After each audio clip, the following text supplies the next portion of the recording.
Donald Trump has been and will remain an unpredictable man. He is the master of surprises at every level. Before announcing his major tariff increases for the all imports to the United States from the exporting countries worldwide, he had publicly begun strengthening Israel military with a generous shipment of the advanced THAAD missile system. Also, he gathered a massive naval and the air force in the Middle East and the Indian Ocean, including the numerous destroyers, aircraft carriers, and the deadly that is the B-52 bombers. Also, he signaled to the world that he would develop the America's attack on the Yemen on both its army and its people. Also, the turning of the devastating war in partnership with Israel against Iran. Iran's top leadership had refused to respond to the Trump's threatening request for the direct negotiation over its nuclear program.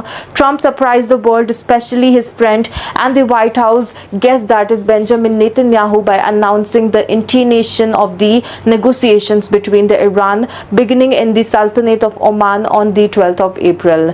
Netanyahu, a tireless advocate of waging war against Iran, was stunned by what he had just heard and tried to soften the blow with the harsh word that the Israeli media described as reflecting his disappointment and humiliation. Netanyahu said that we are both united in the goal that Iran does not get the nuclear weapons, as he sat alongside the United States President Donald Trump, adding that if we can be done diplomatically in a full way, the way it is to be done is in Libya. Also, I think that we would be a good thing. However, there have been those in Israel who still hope that Trump will later use his devastating war on the Yemen as a model for what he can do to Iran more forcefully and with more extensivity.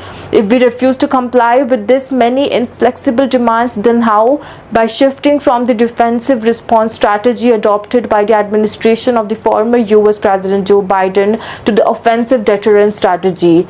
It's this that Trump and his aides threatened the Iran with one of the eve on the start of the negotiations in Iran.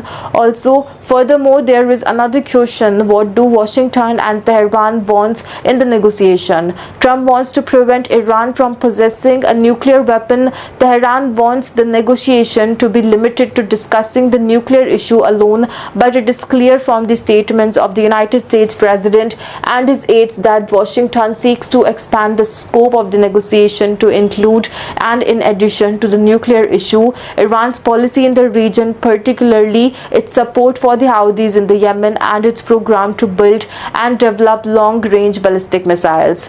While Tel Aviv deliberately ignores the danger of the ballistic missile it suffered during Iran's response to its recent aggression, its strategic expert realized that the crux of the negotiation in the Iran's program to build and develop ballistic missiles, which are more dangerous to Israel and perhaps to the United States as well than its nuclear program.